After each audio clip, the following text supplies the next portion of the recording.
Hey, this is Teke Nation Live, and I'm here to speak about, in brief, I know people are busy, so I wouldn't really want to take too much of your time, but the government plans to shut down or ban all boarding primary schools come early next year.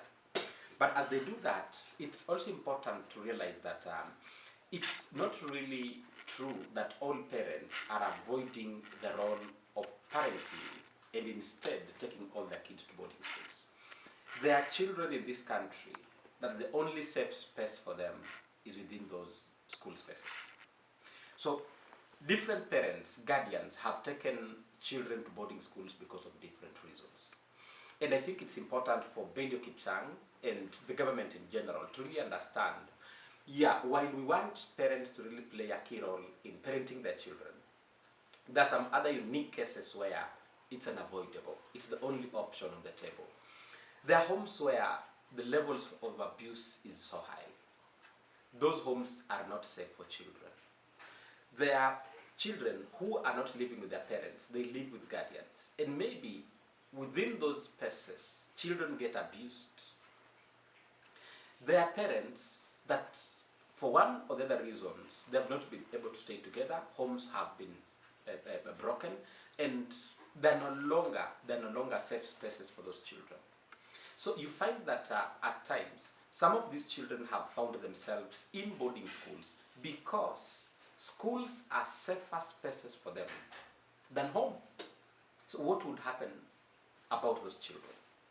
There are children who live in refugee camps, and life is so difficult, it's not possible really for them to survive at home.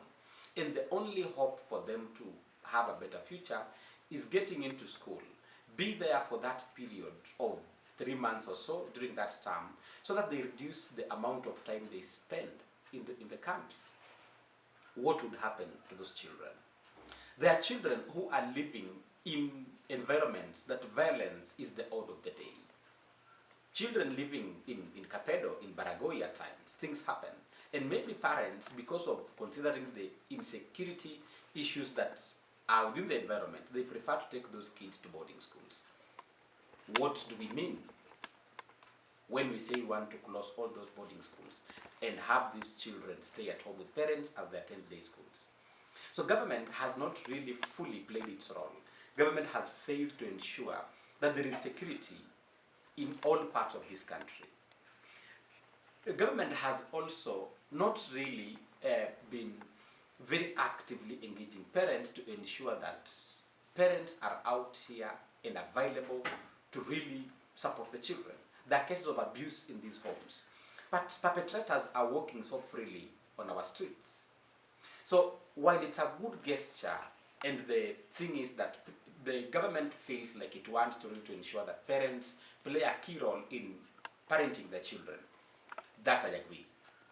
But at the same time, as Belio Kipsang and the Kenya Kwanza government thinks about taking this decision, I think it is really important to understand that children come from very different and diverse backgrounds. There are different factors that lead some of the parents and guardians taking these children to boarding schools. There are broken homes out here. There are places where children are facing violence every day. There are places where children are being abused. And the only safe space for these children is within these boarding schools. Maybe Belio Kipsang needs to visit some of the other parts of this country. At times we make these declarations and decisions in Nairobi at the safety of our coaches and lavish homes without really knowing and understanding the ground illegal.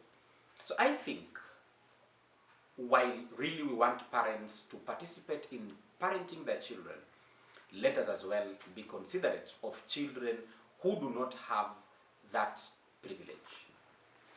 There are places in this country, it's not just possible. So what if the only safe space for some of these children is within the boarding schools?